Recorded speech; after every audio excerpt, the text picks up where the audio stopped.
ورسوله أرسله الله تعالى بالحق بشيرا ونذيرا وداعيا إلى الله تعالى بإذنه وسراجا منيرا.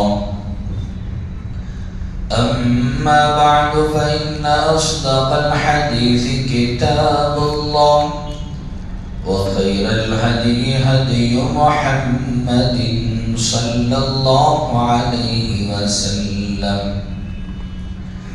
وخير الأمور عوازمها وشر الأمور محدثاتها وكل محدثة بدعة وكل بدعة ضلالة وكل ضلالة في النار. أعوذ بالله من الشيطان الرجيم. بسم الله الرحمن الرحيم. يا أيها الذين آمنوا اصبروا وصابروا ورابطوا واتقوا الله لعلكم تفلحون. وقال تعالى: إنما يوفى الصابرون أجرهم بغير حساب. وقال تعالى: الذين إذا ذكر الله وجلت قلوبهم والصابرين على ما أصابهم والمقيم الصلاة ومما رزقناهم ينفقون. آمنت بالله صدق الله مولانا العظيم وصدق رسوله النبي الكريم ونحن على ذلك لمن الشاهدين والشاكرين. وقال النبي صلى الله عليه وسلم: الصبر عند الصدمة الأولى، أو كما قال عليه الصلاة والسلام. اللهم صل على محمد وعلى آل محمد وبارك وسلم. معزز حاضرین، محترم سامعین اور برادران اسلام، اللہ جل جلالہ و نوالہ نے جو ہمیں بے شمار نعمتیں عطا فرمائی ہیں، اللہ تعالیٰ کبھی ان نعمتوں میں سے کسی نعمت کو چھین کر بھی ہمیں آزماتے ہیں۔ ایمان والے کے لیے ہر حالت اس کے لیے خیر ہی ہے۔ اللہ نے اگر اسے خوشحالی دی ہے تو بھی اس کے لیے خیر ہے۔ اللہ نے اگر اسے تندرستی اور پریشانی دی ہے تو بھی وہ اس کے لیے خیر ہے۔ اسی کے لیے دعا سکھلائی گئی کہ الحمدللہ علی کل حال، اللہ تیرے ہی لیے تمام تعریفیں ہیں، علی کل حال، جس حال میں بھی ہو۔ انسان کے پاس وسعت ہے، فراوانی ہے، خوشحالی ہے، صحت ہے، تب بھی اس کے لیے بہتر ہے۔ اور انسان اگر بیمار ہے، تندرست ہے، پریشان حال ہے تو وہ بھی اس کے لیے بہتر ہے، وہ بھی اللہ ہی کی طرف سے ہے۔ اس لیے فرمایا کہ دو عبادتیں ایسی ہیں جسے انسان کو 24 گھنٹے اپنانا چاہیے۔ ایک صبر ہے اور ایک شکر ہے۔ اللہ نے وسعت دی تو انسان اللہ کا شکر ادا کرے، اور اللہ نے اگر کبھی آزمایا تو انسان کو چاہیے کہ اس موقع پر صبر اختیار کرے۔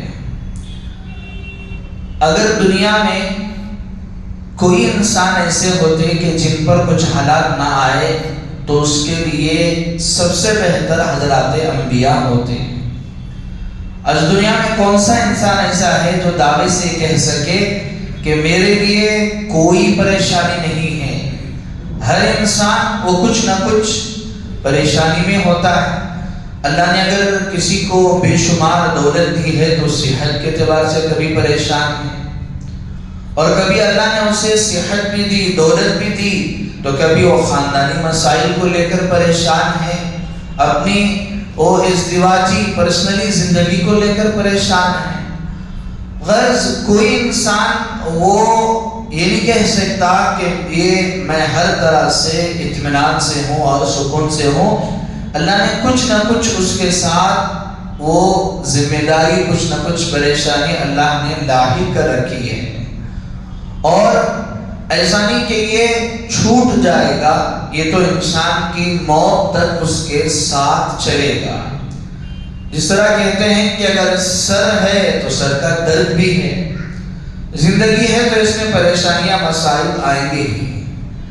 اگر کسی شخص کو اللہ نے بہت سکون والی زندگی دی ہے اور وہ سمجھ رہا ہے کہ میں اللہ کا سب سے مقرب بندہ ہوں، تو یہ اس کا یہ سوچنا بھی اس کے لیے ٹھیک نہیں ہے۔ اگر پریشانیوں سے نجات ملتی تو سب سے پہلے اللہ تعالیٰ حضرات انبیاء کرام علیہ السلام کو نجات عطا کرتے۔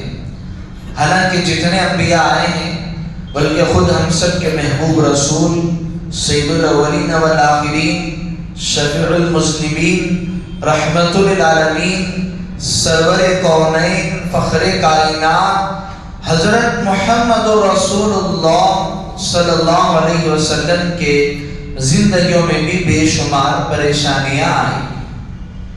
خود اللہ کے رسول نے فرمایا لَقَدْ أُوذِيتُ فِي اللَّهِ وَلَا يُؤْذَى أَحَدٌ وَلَقَدْ أُخِفْتُ فِي اللَّهِ وَلَا يَخَافُ أَحَدٌ۔ اللہ کے رسول نے فرمایا کہ جتنا مجھے تکلیف دی گئی اتنا کسی اور کو تکلیف نہیں دی گئی۔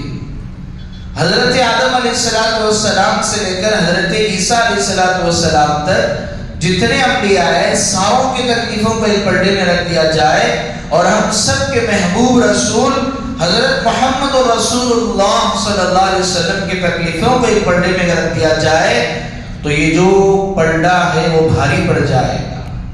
حالانکہ آپ کے صدقے میں اللہ نے کائنات بنائی، آپ کے صدقے میں اللہ نے چاند، یہ سورج، یہ زمین و آسمان، یہ دریا و سمندر، یہ انسان و جنات، سب کو اللہ نے آپ کے صدقے میں بنایا، لیکن مصائب وہ تمام انبیاء سے بڑھ کر اللہ نے اپنے محبوب نبی کو عطا فرمایا ہے۔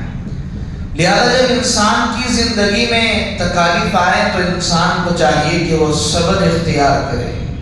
اللہ تعالیٰ اپنے کلام پاک میں ارشاد فرما رہے ہیں یا ایھا الذین آمنوا اصبروا وصابروا ورابطوا واتقوا اللہ لعلکم تفلحون۔ اے ایمان والو صبر اختیار کرو۔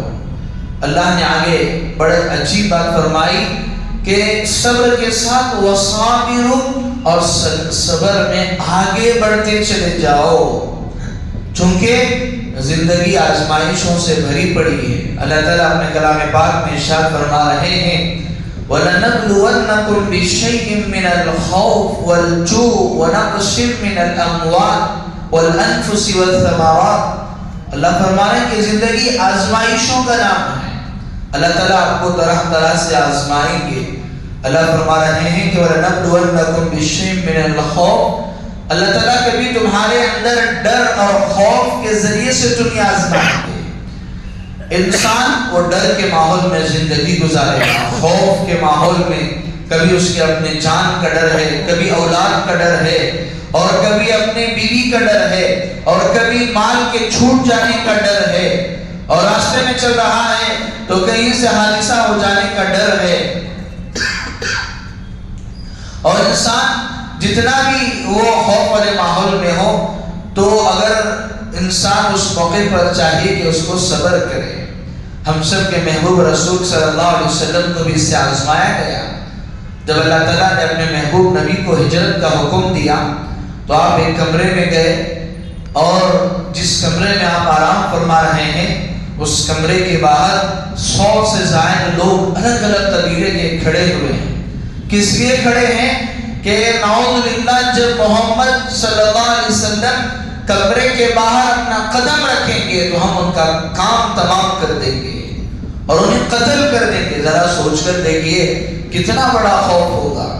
شاید اس سے بڑھ کر کوئی خوف اور ڈر نہیں ہوگا کہ ایک آدمی تنے تنہا اکیلا صرف اپنے ساتھی کے ساتھ نہتا ہے، اس کے پاس کچھ نہیں ہے، اور پھر اس کے لیے اس کا کام تمام کرنے کے لیے تب 100 لوگ کھڑے ہوں، وہ بھی الگ الگ قبیلے سے، اور جن کو ٹریننگ دی گئی ہو، جو ماہر ہو، وہ کھڑے ہوئے ہوں۔ لیکن اللہ کے رسول صلی اللہ علیہ وسلم نے اس موقع پر سورہ یاسین کی آیت تلاوت کرتے ہوئے وَجَعَلْنَا مِن بَيْنِ أَيْدِيهِمْ سَدًّا وَمِنْ خَلْفِهِمْ سَدًّا فَأَغْشَيْنَاهُمْ فَهُمْ لَا يُبْصِرُونَ۔ اللہ کے رسول صلی اللہ علیہ وسلم نے اس موقع پر بھی صرف اور صرف اس ذات عالی پر بھروسہ کرتے ہوئے مٹی کے ایک مٹھی مٹی کو لے کر یہ آیت پڑھتے ہوئے دشمنوں پر چھڑکتے ہوئے چلے گئے۔ اللہ تعالیٰ نے گویا کہ ان کو اندھا کر دیا، فَأَغْشَيْنَاهُمْ فَهُمْ لَا يُبْصِرُونَ۔ یہ لوگ انتظار کرتے رہ گئے، اللہ نے ان کی آنکھوں کے سامنے پردے ڈال دیے، فَهُمْ لَا يُبْصِرُونَ، وہ رسول اللہ صلی اللہ علیہ وسلم کو دیکھ نہ سکے۔ اور جو حالت اللہ کے رسول کے ساتھ آئی، اللہ فرما رہا ہے کہ ہر ایمان والے کے ساتھ بھی ایسی حالت ہو سکتی ہے۔ اور ہم جس ماحول میں جس ملک میں رہ رہے ہیں وہاں بھی اسی طرح کو اسی فضا کو بنایا جا رہا ہے، اور اسی طرح کا ماحول بنایا جا رہا ہے جہاں فرقہ پرست لوگ وہ اقتدار پہ ہیں، اور جہاں ان کی حکومت ہے وہاں ایک مسلمان وہ تنے تنہا جس کے چہرے پر سنت ہو اور وہ اپنے سر کو ٹوپی کے سنت سے سجایا ہو، اکیلا ہو، تو پھر اس کو ڈر لگتا ہے کہ کہیں سے فرقہ پسند شر پسند لوگ کہیں ان کی موت لنچنگ نہ کر دے۔ اسی طرح کے ڈر کا ماحول پیدا کیا جا رہا ہے، اور کبھی ایسے ہی آگ لا کر اور وہ جان بوجھ کر مسلمانوں کا اور ایک خاص طبقے کے لوگوں کے نام وہ ووٹر آئی ڈی سے کاٹ کر، اور جنہیں اس بات کا ڈر دلایا جا رہا ہے کہ تمہارے جان کا خوف ہے، اگر تمہیں اس میں نام نہیں آئے گا تمہیں ڈیٹینشن سینٹر میں ڈال دیا جائے گا۔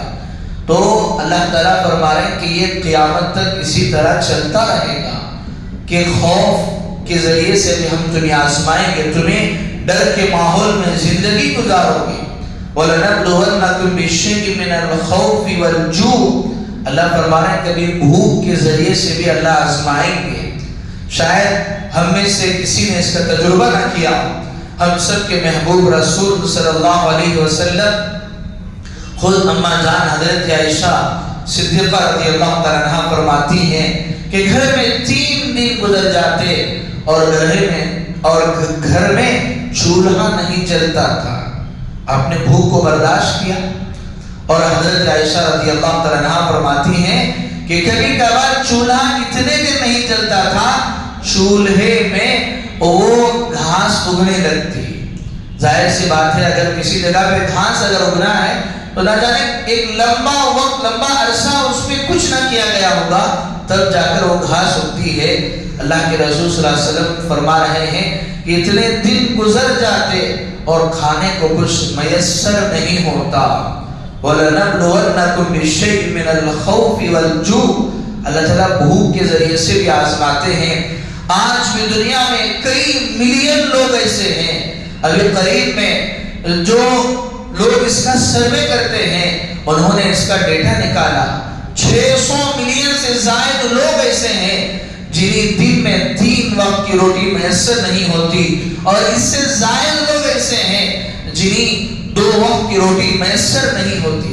آج ہم سوڈان کی حالت دیکھ رہے ہیں کہ سوڈان وہ خانہ جنگی کا شکار ہے، اور ایک سارے مسلمان ہیں جس میں 98% مسلمان لوگ ہیں، ایک دوسرے سے لڑ رہے ہیں، حالانکہ وہ آلریڈی اتنی وہ بھوک مری کا شکار تھے، بڑی غربت والی زندگی گزار رہے تھے، لیکن پھر اس کے بعد ایک الگ سے اور عذاب ان پہ مسلط ہو گیا کہ وہ آپس میں لڑ رہے ہیں، کہ 2 تنظیمیں مل کر وہ لڑ رہے ہیں جس میں خواہ معصوم لوگوں کی کئی جانیں اس میں چل رہی ہیں۔ غرض کہ اللہ تعالیٰ فرما رہے ہیں کہ ہم بھوک کے ذریعے سے بھی تمہیں آزمائیں گے، وَنَقْصٍ مِّنَ الْأَمْوَالِ، اور اللہ تعالیٰ مال میں کمی کر کے بھی تمہیں آزمائیں گے۔ ایک کسان کھیتی کرتا ہے، اس کے بعد کھیتی ہے، سال بھر محنت کر رہا ہے، لیکن جب اس کو کھیتی کے کاٹنے کا وقت آیا ساری کھیتی تباہ و برباد ہو گئی، اس کا سارا مال ضائع ہو گیا۔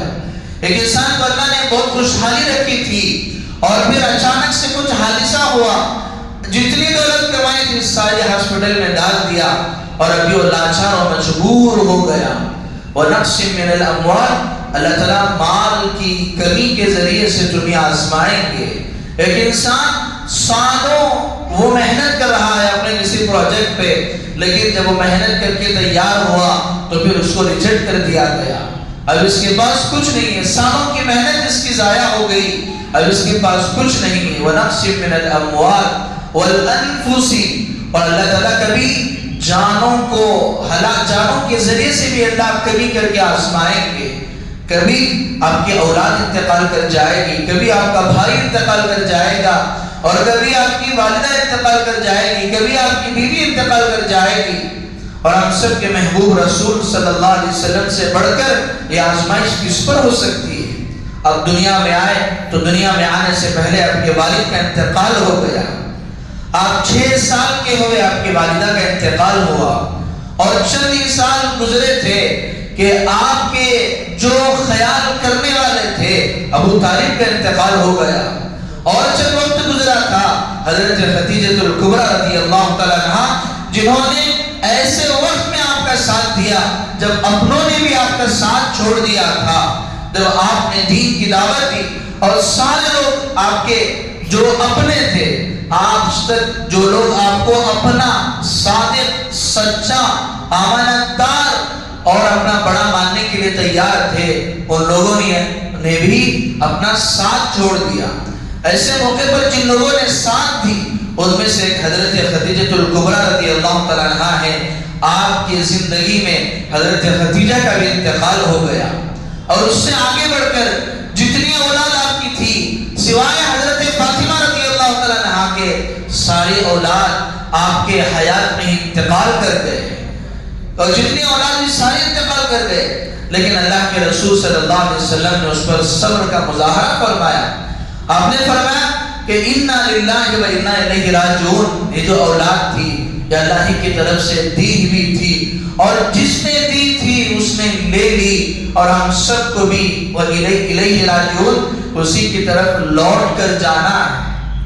اللہ فرما رہے وَنَقْسٍ مِّنَ الْأَمْوَالِ وَالْأَنفُسِ، کبھی اپنوں کے انتقال کے ذریعے اپنوں کو اپنے پاس بلا کر بھی اللہ آزمائیں گے، وَالثَّمَرَاتِ، اور کبھی اللہ تعالیٰ وہ نتائج اور پھل، اور اسی طرح غلہ اناج کہ انسان سال بھر محنت کیا لیکن سال میں اس کی جو پھل نکلا، وہ اس کا جو غلہ اور اناج نکلا، آم کا سیزن تھا، پورا سال انتظار کیا، دیکھا کہ اس کا ریٹ ہی نہیں بنا، اور اتنا ریٹ بن رہا ہے کہ توڑنے پر جتنی مزدوری دی جاتی ہے اس سے بھی کم اس کے بیچنے پر اسے آ رہی ہے۔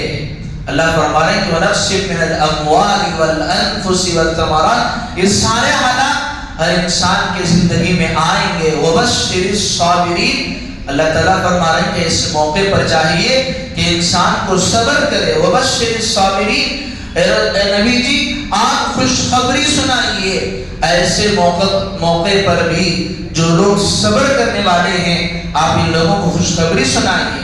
الَّذِينَ إِذَا أَصَابَتْهُمْ مُصِیبَةٌ، جب ان کو کچھ پریشانی، تکلیف اور آفت اگر پہنچتی ہے تو یہ نہیں کہتے کہ اتنے لوگوں میں اللہ کو میں ہی ملا تھا، میں تو نمازوں کا بھی اہتمام کرتا ہوں اور میں تو دین پر ٹھیک ٹھاک چل بھی لیتا ہوں، مصیبتیں تو میرے پر ہی آ رہی ہیں۔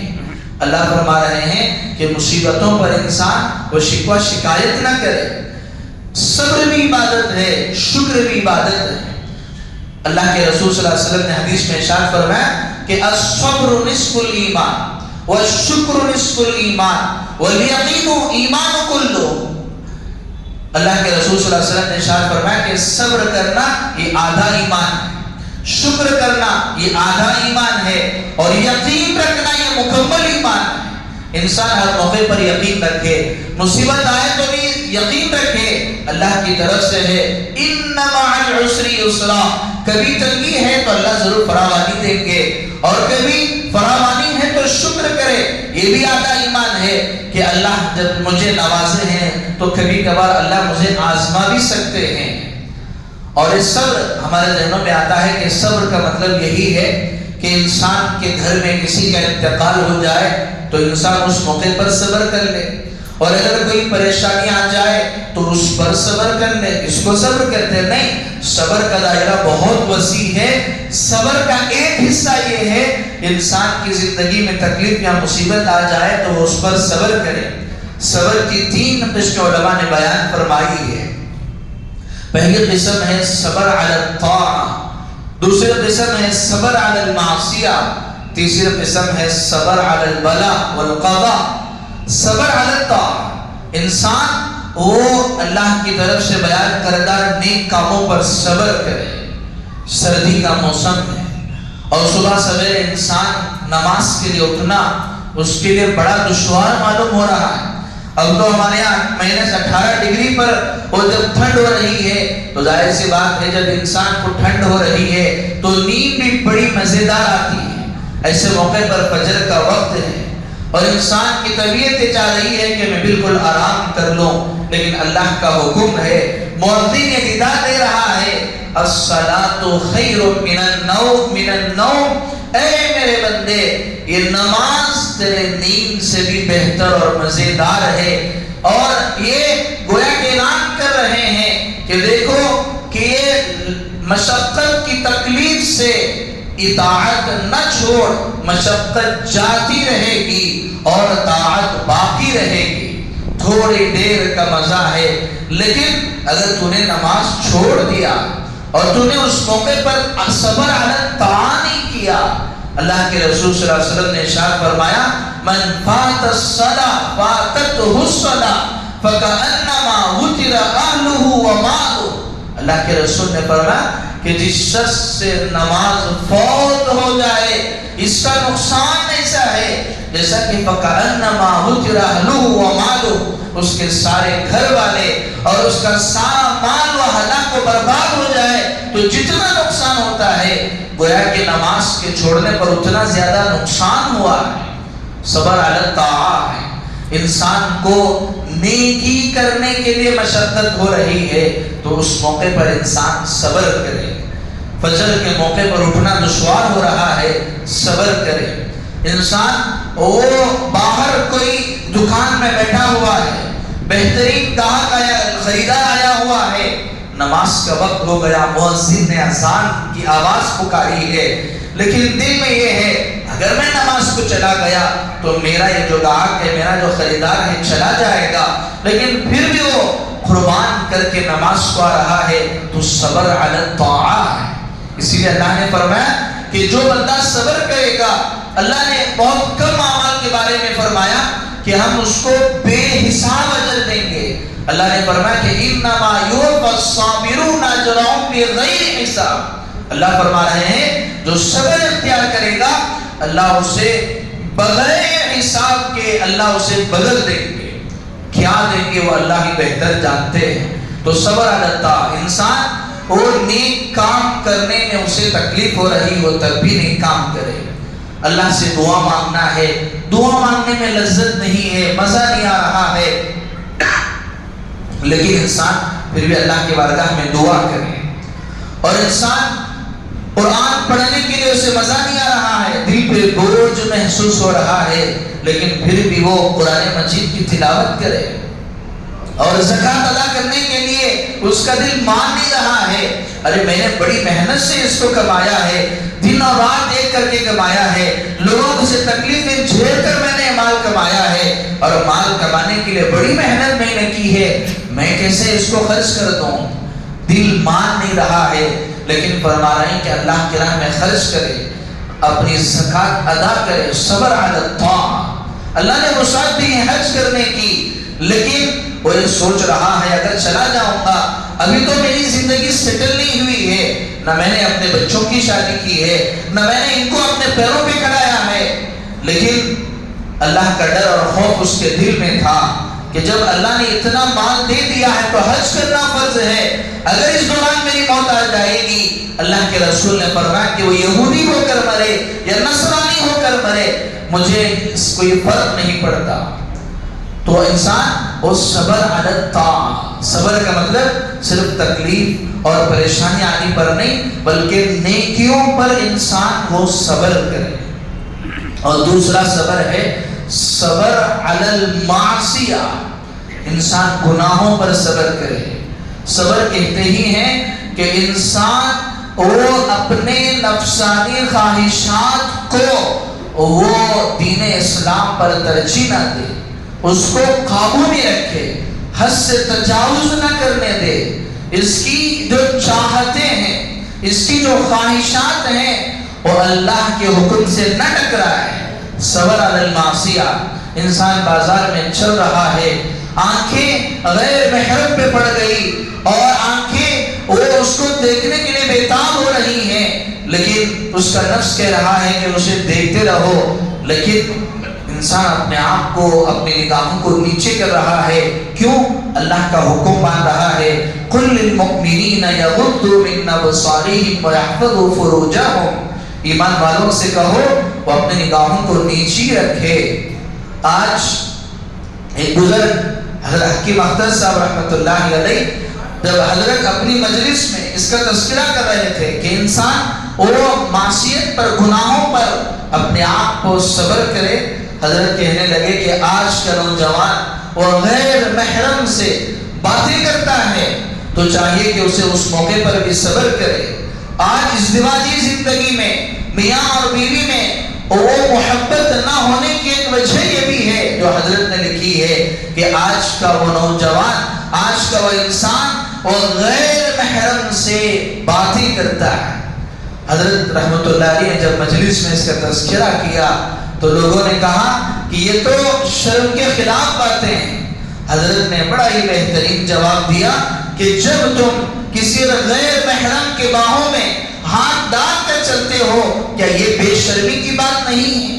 اور جب تم غیر محرم سے مسکرا کر بات کرتے ہو کیا یہ بے شرمی کی بات نہیں ہے؟ اگر بھلائی کے خاطر، واعظ کے خاطر اگر تذکرہ کر دیا جائے تو تمہیں یہ بے شرمی کی باتیں لگتے ہیں. تو انسان چاہیے کہ صبر علی المعصیہ، وہ گناہوں پر صبر کرے. انسان آج کے دور میں تو بہت عام ہو گیا کہ چار انسان بیٹھے ہوئے ہیں، کسی کی برائی شروع کر دی.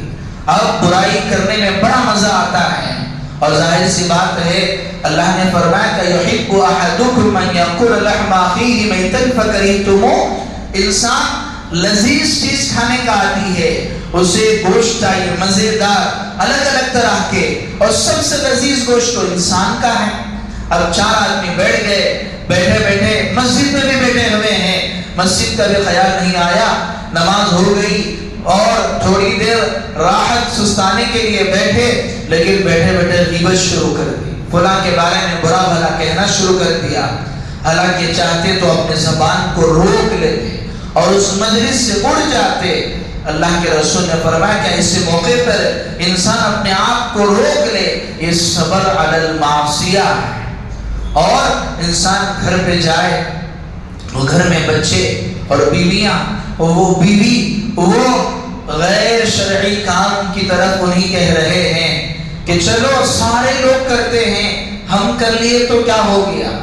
لیکن ایسے موقع پر انسان اللہ کا حکم مان کر اگر روک رہا ہے صبر علی المعصیہ، فرمایا کہ اللہ اسے دگنا اجر اور بے حساب اجر اللہ تعالیٰ اسے عطا فرماتے ہیں. آگے اللہ نے قرآن میں اور فرمایا وَاصْبِرْ وَمَا صَبْرُكَ إِلَّا بِاللَّهِ. اور اللہ کے محبوب نبی کے لیے اللہ نے فرمایا وَلَئِن صَبَرْتُمْ لَهُوَ خَيْرٌ لِلصَّابِرِينَ. اگر تم صبر کرو گے تو بہتر ہے، اور یہ صبر صرف اور صرف اللہ کے لیے. تو دوسرا ہے صبر علی المعصیہ، انسان وہ گناہوں سے اپنے آپ کو بچانے کے لیے صبر اختیار کرے. اور تیسرا ہے صبر علی البلاء والقضاء. اللہ تعالیٰ کی طرف سے جو بھی فیصلے ہوں اور اللہ تعالیٰ کی طرف سے مصیبتیں آئیں، پریشانیاں آئیں، انسان کو چاہیے کہ اس پر صبر کرے. اور اللہ کے رسول صلی اللہ علیہ وسلم کی یہ ساری زندگی اس سے بھری پڑی.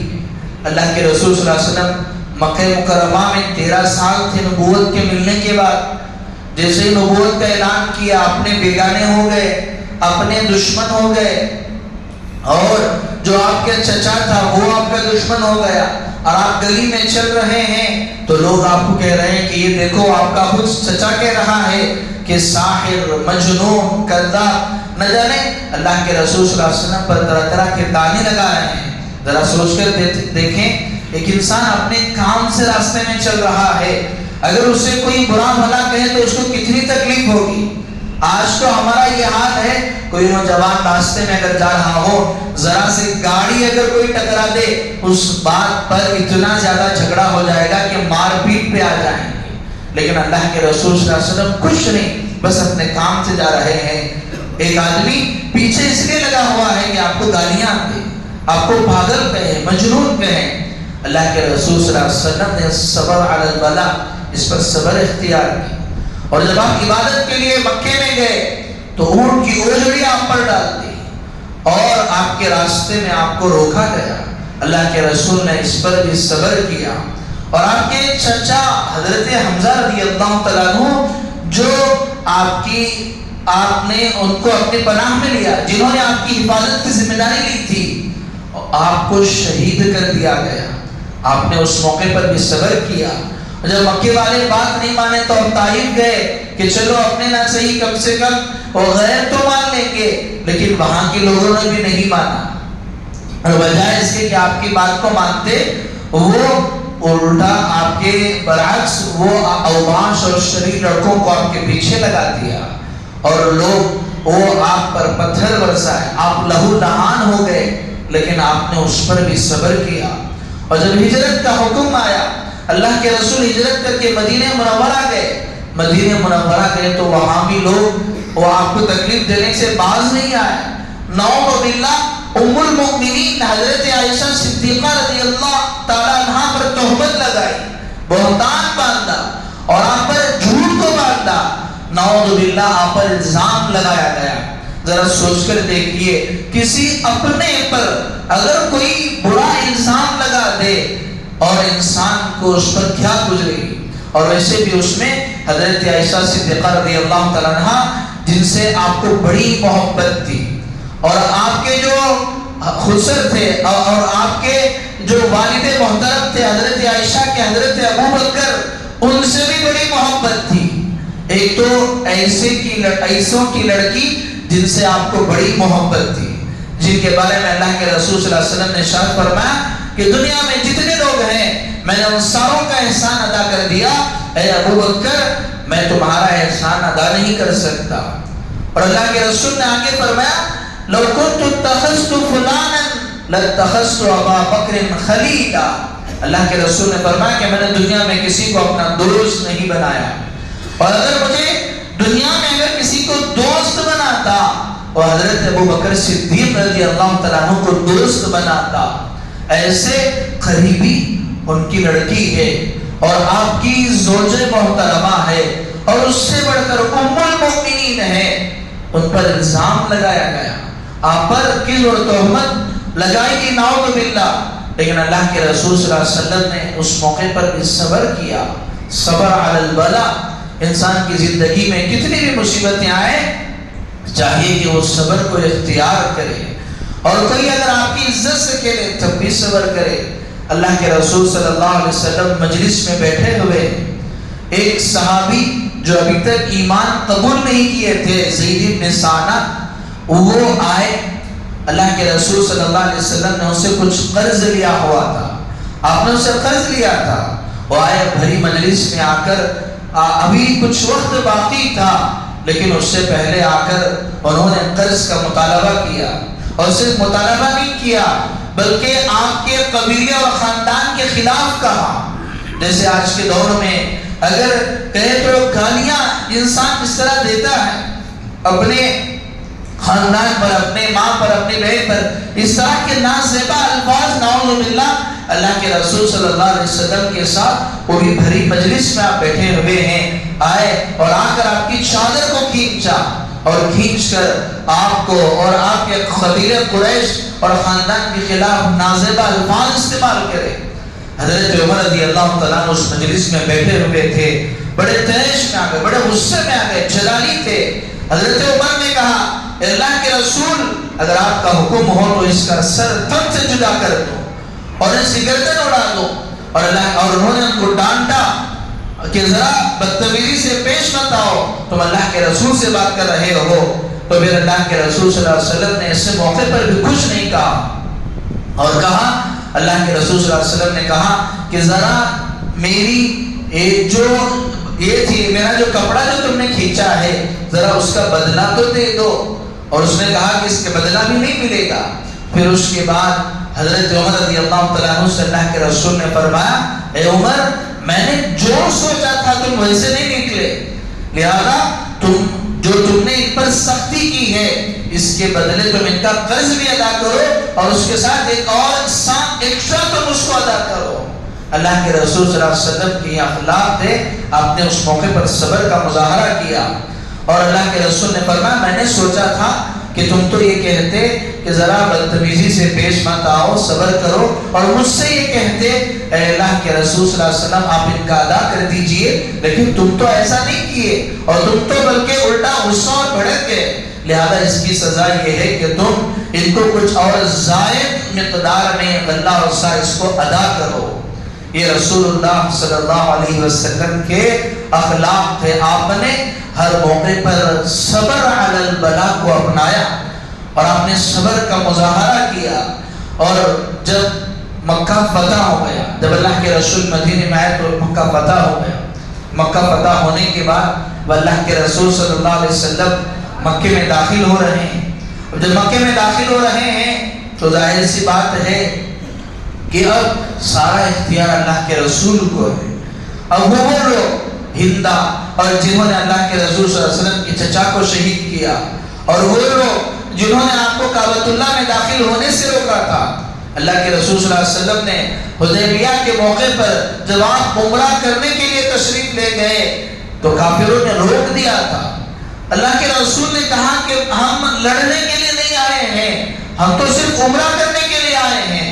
لیکن انہوں نے کہا کہ نہیں, آپ اس سال عمرہ نہیں کر سکتے, وجہ کوئی وجہ نہیں. لیکن اللہ کے رسول صلی اللہ علیہ وسلم نے اس موقع پر صبر کیا اور اتنی دب کر صلح کی, حضرات صحابہ کو بھی یہ صلح پسند نہیں آئی. اللہ کے رسول صلی اللہ علیہ وسلم نے جب یہ صلح ہوئی, کافروں نے کہا کہ آپ عمرہ نہیں کر سکتے, واپس تو نہیں جانا پڑے گا. تو حضرات صحابہ پریشان ہو گئے. حضرت عمر رضی اللہ تعالیٰ عنہ سارے, کیونکہ اتنی دب کر صلح وہ مسلمانوں کو پسند نہیں آئی. پھر اللہ کے رسول نے حکم دیا کہ چلو سب اپنا سر کا حلق کرو. صحابہ کرنے کے لیے تیار نہیں ہوئے, لیکن اللہ حضرت ام سلمہ رضی اللہ تعالیٰ عنہ نے رائے دی اے اللہ کے رسول اس موقع پر بہتر یہ ہے کہ اس کی شروعات آپ کر دیں. آپ نے اپنے سر کا حلق کرایا تو پھر تمام صحابہ کرائے. تو ذرا سوچ کر کتنی تکلیف ہوئی ہوگی اللہ کے رسول کو. لیکن جب مکہ فتح ہوا تو مکہ فتح ہونے کے بعد جب آپ مکے میں داخل ہوئے اور سارے لوگ پریشان تھے کہ آج ہم سے بدلہ لیا جائے گا. جنہوں نے راستے میں آپ کو تکلیفیں دی تھی, جنہوں نے آپ کو مجنون و پاگل کہا تھا, جنہوں نے آپ کو اپنے وطن سے نکالا تھا, اور جنہوں نے آپ کے چچا کو شہید کیا تھا, اور جو آپ کی بیٹی کی شہادت میں شریک تھے, سارے لوگ تھے. لیکن اللہ کے رسول نے فرمایا کہ لا تثریب علیکم اليوم اذهبوا انتم الطلقاء, کوئی بدلہ نہیں لیا جائے, تمہیں معاف کر دیا جائے گا. اللہ کے رسول صلی اللہ علیہ وسلم نے اس موقع پر بھی صبر کا مظاہرہ کیا. لہذا تیسرا جو صبر ہے وہ صبر علی البلا. انسان کو چاہیے کہ وہ مصائب کے آنے پر صبر کرے. خود حضرت ام سلمہ رضی اللہ تعالیٰ عنہ جو آپ کی بیوی ہیں, ام المؤمنین ہیں, زوج مطہرہ ہیں, فرماتی ہیں کہ جس موقع پر آپ نے ہجرت فرمائی, ہجرت فرمانے کے بعد جب آپ حبشہ کی طرف ہجرت کر رہی تھی, ام سلمہ اور ابو سلمہ تو خاندان والوں نے ہجرت کرنے نہیں دیا کہ ہم آپ کو جانے نہیں دیں گے. بالآخر اب جب چلے گئے تو آپ کے بچے کو انہوں نے چھین لیا, اور پھر چند دنوں کے بعد ابو سلمہ جو آپ کے شوہر تھے ان کا انتقال ہو گیا. ایک تو یہاں اولاد کو چھین لیا گیا, اور وہ دین کے خاطر اپنی ساری چیزوں کو چھوڑ کر حبشہ جا رہے ہیں, اور اس موقع پر ادھر شوہر کی وفات ہو گئی. اتنے سارے مصائب تھے.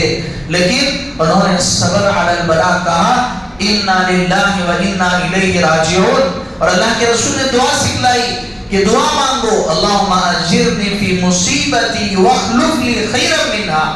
جب بھی زندگی میں کوئی مصیبت آئے تو اس دعا کو پڑھنا۔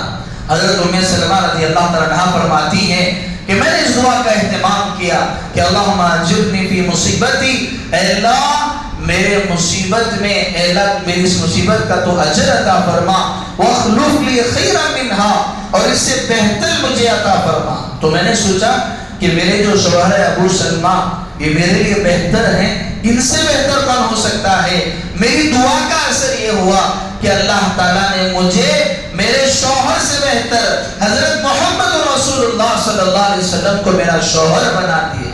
لہذا انسان اگر مصیبتوں میں صبر کرے گا، اللہ اسے دگنا اجر دیں گے، اللہ دنیا میں بھی اس کا بدل اس کو عطا فرمائیں گے۔ تو غرض میرے عزیزوں، صبر علی الطاعات، نیکیوں پر بھی ہمیں صبر کرنا ہے، صبر علی المعصیہ، گناہوں سے بچنا ہے، اور صبر علی البلاء، ہمیں مصائب کے آنے پر بھی اللہ ہی کی طرف رجوع ہونا ہے۔ بالخصوص آج کے اس دور میں جہاں حالات و کشمکش ہیں، دن بدن نئے طرح کے حالات تو مسلمانوں پر آ رہے ہیں۔ کبھی مساجد اور کبھی اب وہ اوقافی جائیداد تھی، اب تو انسانوں کی اپنے جان کا بھی مسئلہ آ گیا۔